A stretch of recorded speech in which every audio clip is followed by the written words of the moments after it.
There are two main endings to the story, which do not really change the outcome, but one of them reveals a big secret and what has really happened, with more tapes unveiling a big chunk of the story, which makes it much more disturbing and terrifying. Hi folks, I'm R, your narrator, and welcome to All Endings and All Tapes Explained. There is a lot to cover, so without much further ado, let's go right into the video. In my last video where I explained the story of the game, I covered the normal ending, where Riley manages to find all the tapes, meeting with the masked figure again in Kate's office, where she starts breaking them using a hammer. That's when the monster connected to the tapes and Amanda breaks down through the ceiling and pins the masked figure down in order to stop her from breaking any more tapes. Riley manages to take one of the secret tapes and finds a secret room which has a secret hatch door going into some sort of tunnel underground or a bunker. As she does so, she is left with no other choice but to leave the masked figure behind. In another ending, if Riley manages to find the secret tape and play it through the cassette player built in Kate's desk, a secret message is uncovered, which eventually leads to us learning the true identity of the masked figure. Oh, Riley, please. Oh God, I'm praying you hear this. Someone can get this to you. You can stay safe so I can protect you. Please just don't watch the tapes. Destroy them. What did you think? How could I possibly involve you in this? I'm so sorry. I thought I couldn't. Everyone who's trying to figure it out, they're all dead. Joanne is dead. She just please. I can't bear the thought of it. The letter I wrote, I was wrong. Riley, there is no higher calling. There is only suffering. Pain. If you've never seen me again, just please listen. I was so stupid and arrogant to think we could beat them. She wasn't ever ours to lose. She was already gone. I can't let you kill us too, please. The cassette reveals that Kate was involved in a car accident, which is what possibly claimed her life. We learned in her will letter that she implied that she is already dead, but we didn't really know how. Through the tapes that we find, we learn that Kate wasn't that old to die of natural causes, possibly being in her late 30s or early 40s. She explains how trying to investigate Hamlin was a bad idea, and she sounds terrified, and by the sounds of it, it seems that she discovered some sort of secret, wanting to rush back to the house to remove the tapes and the letter that she wrote, not wanting to involve Riley into this. But unfortunately, her car crash, as she is speeding off, which might indicate that people in Hamlin were pursuing her, causes her death. That's when the masked figure approaches Riley, revealing her true identity. I don't know what to... I am so sorry. Kate died because of me. My brother was one of the kids who disappeared. All I wanted was to find him. And someone came to me. They told me he was trapped and that the only way to free him was to smash the tapes. And I believed them. I brought you here to destroy these. I thought I was doing the right thing. The night she died, I went to your aunt's house. She'd been working so hard to find the truth. But all I wanted was to get Jordan back. I screamed at Kate to give me the tapes. And then... that creature.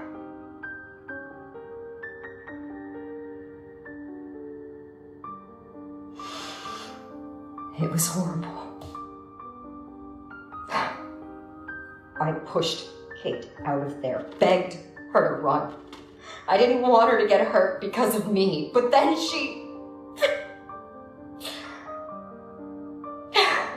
Joanne takes her mask off, blaming herself for Kate's death, as she was the one pushing her to give her the tapes to smash them, which resulted in the monster appearing and chasing after her, resulting in her jumping in her car, speeding off, when eventually she crashes and dies. What is really strange is that Joanne still brings Riley to the library, in a way tricking her so that they can find the tapes to destroy them. She seems very selfish and even admits it, that she directly caused the death of Kate, and now she has lured Riley here and has essentially put her in the same situation, endangering her life. She apologizes when Joanne seems to be under the possession of some higher beings, telling Riley to run, but not before giving her a tape. When Riley closes the secret door behind her, but not before getting some glimpses of what is happening.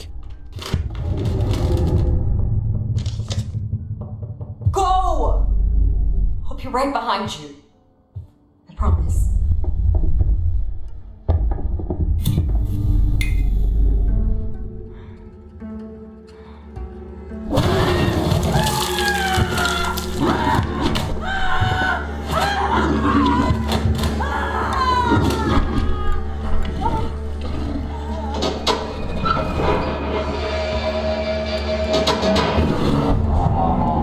She sees a monster, which looks similar to the Amanda creature, but this time the monster looks similar to Wooly, having wool on its body. So, is it possible that Joanne actually turns into this monster, especially as she explained that she will not be Hamlin's pawn anymore and will try to bring them down? Also, listening to Kate's cassette recording, she says that Joanne is dead, which doesn't make much sense as she is standing right in front of us. So something made Kate believe Joanne has died. Is it possible that she transforms into this monstrous being looking similar to Wooly? Hence why Kate thought that she has died just before getting in her car and speeding, running away from her and the people of Hamlin, which leads to her crashing and dying. We also learn Joanne is the sister of Jordan Cook.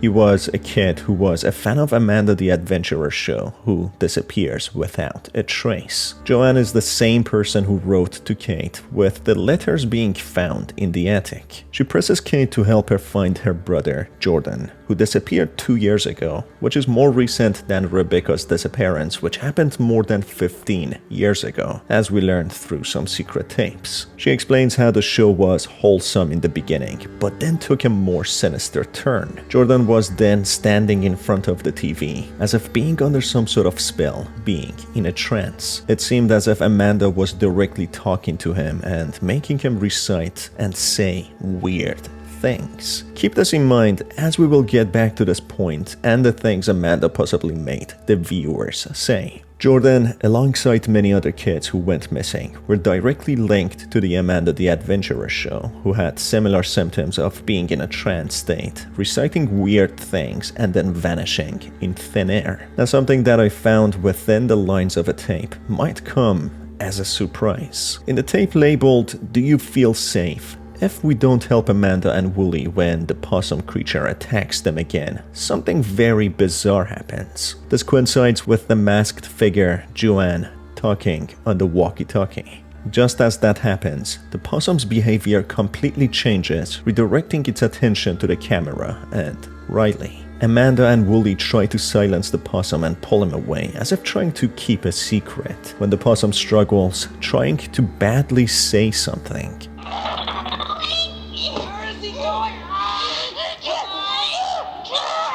It seems as if he doesn't have any formed vocal cords, not able to speak, but somehow he manages to utter the name Joanne. That's when Amanda shuts him up and throws him away, using Wooly's help.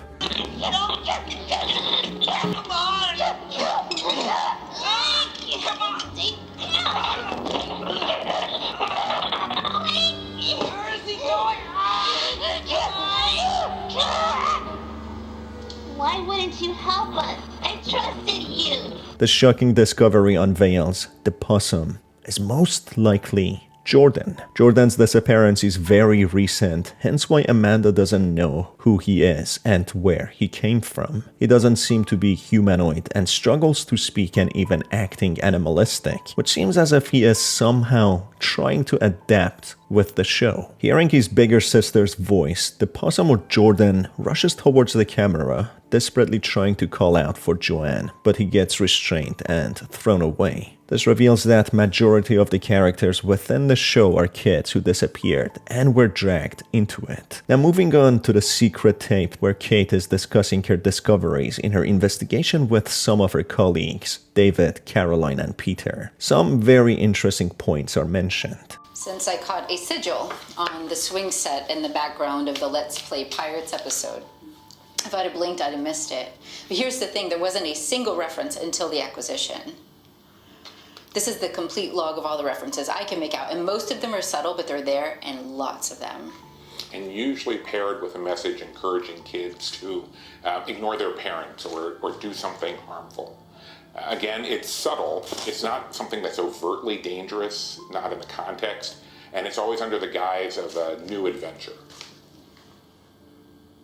And you know this kid was also watching the show at the time of his disappearance. Totally engrossed, his parents said, and then just gone.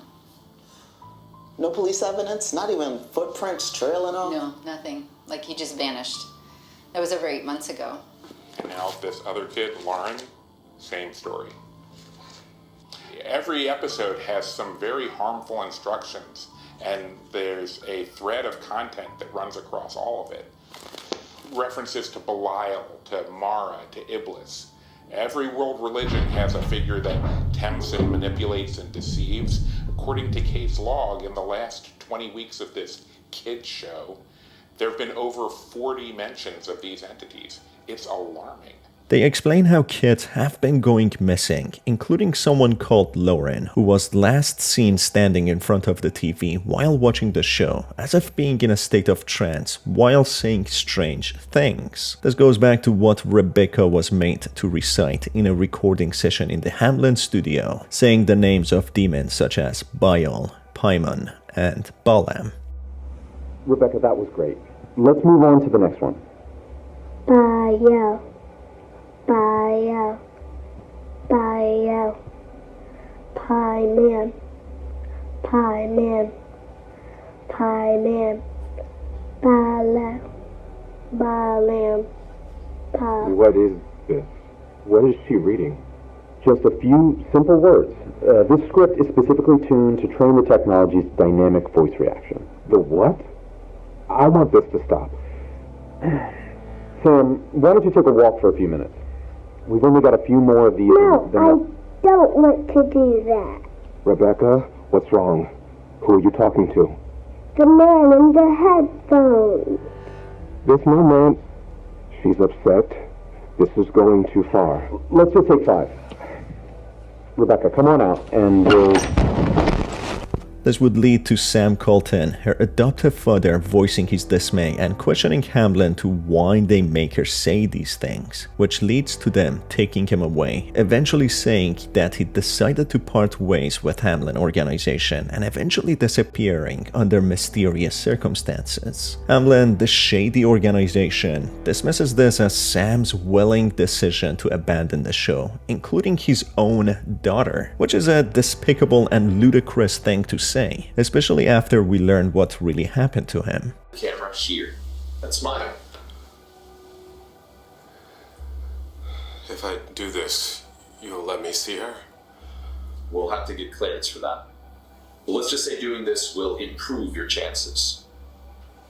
You know you just can't keep me in here.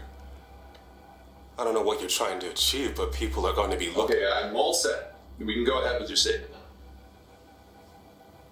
Rebecca, honey, I am so proud of you. And I know that our friends are taking care of you while I'm away. You can... I'm not gonna tell her she can trust you. You've got me locked up in here and you want me to act like everything is okay? This is kidnapping. It's coercion. Just say what's on the paper, Mr. Colton. This is kidnapping. It's coercion. If you wish, one of my associates will gladly provide you with a copy of your signed contract. You agreed to this. I did not agree to lie to my daughter. Operation South Corridor. Go ahead. This is going to take some time. Mr. Colton isn't exactly cooperative today, but I got something. I'll bring over the tape for editing. And you recorded all proceedings? Still running. Can you send someone down to the lockup protocol? Copy that. What's your authorization number? 543 Alpha Tango Alpha 6 7. Security escort will arrive in 90 seconds. You have clearance. Stop recording. All right, Mr. Colton. This is how you're going to behave. We'll do what we can with what you gave us. The Hamlin organization has clearly abducted Sam and is trying to coerce him into saying certain things, which gives them an alibi to lie more and evade any public investigation and persecution. Hamlin threatens Sam the only way that he would be able to see his daughter is through cooperating with them and reciting and reading a script given to him while being recorded. Despite forcing him to do that, Sam knows better that this will not help him in any way, and if anything, it would be worse as he desperately wants to see his daughter. We reached out to Hamlin Entertainment for an interview. While representatives declined to comment, they did release a written statement. We at Hamlin have concerns surrounding the nature of Sam Colton's abandonment of both our program and his daughter. We cannot speculate on his reasons for leaving. We do ask that the community respect the privacy of Rebecca Colton as she needs time out of the spotlight to process these disturbing events.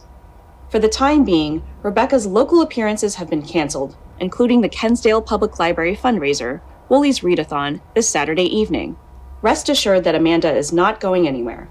Hamlin Entertainment remains committed to our vision for this cherished program.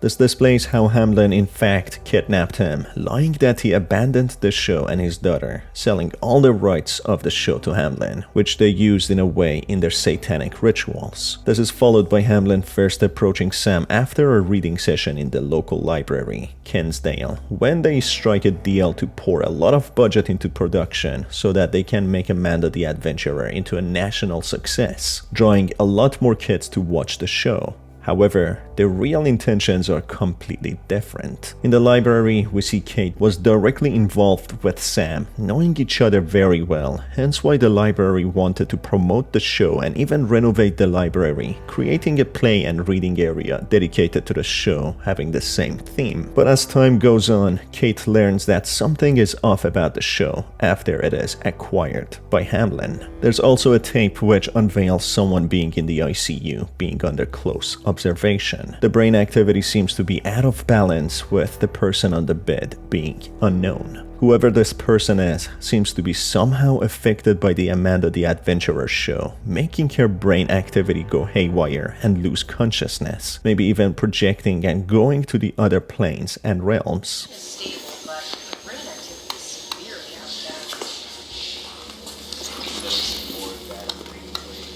Keep a monitor on nerve functions around here. Those always go up right before it gets. Excuse me, this corridor isn't scheduled. Hey, excuse me, hey! Now going back to what Amanda made the children say, all in correlation to what Rebecca was made to recite in the studio recording session. It seems as if the Hamlin organization made the children recite these demonic names such as Baal, Paimon, and Balaam, in order to connect with them. Within the tapes, we learn Caroline discovered the connection of Hamlin with some sort of secretive old cultish religion, which seemingly worshipped the devils and demons from all type of different cultures and religions. The puzzles and sigils shown in the show are all part of the ritual. It seems as if the Hamlin organization trades the children with demonic beings, each eventually manifesting into a real-life monster controlled by Hamlin to do their dirty work. We can see the creature that is manifested and watching Riley has a very similar shape to Amanda, having the same hair. Amanda is even seen having some control over it, as when it tries to attack Riley, Amanda orders it to stop, fighting against its own hunger, not to devour Riley. When Amanda gets angry, this demonic being appears in the real world as well. On the other hand, in the secret ending, we see a different demonic entity, which has wool on its body and ears that are almost identical to Wooly. So it's likely that the Hamlin organization possibly exchanges the children's souls in a deal to have real manifestation of powerful demonic beings that they can control to do their dirty work. And that's it for this video, folks. I truly hope that you enjoyed it. I am planning to make more videos about the story, so make sure to stay tuned by hitting on the subscribe button and the notification bell not to miss out on them. As always, it's been your host Star, and I will see you on the next one. Have a fantastic day.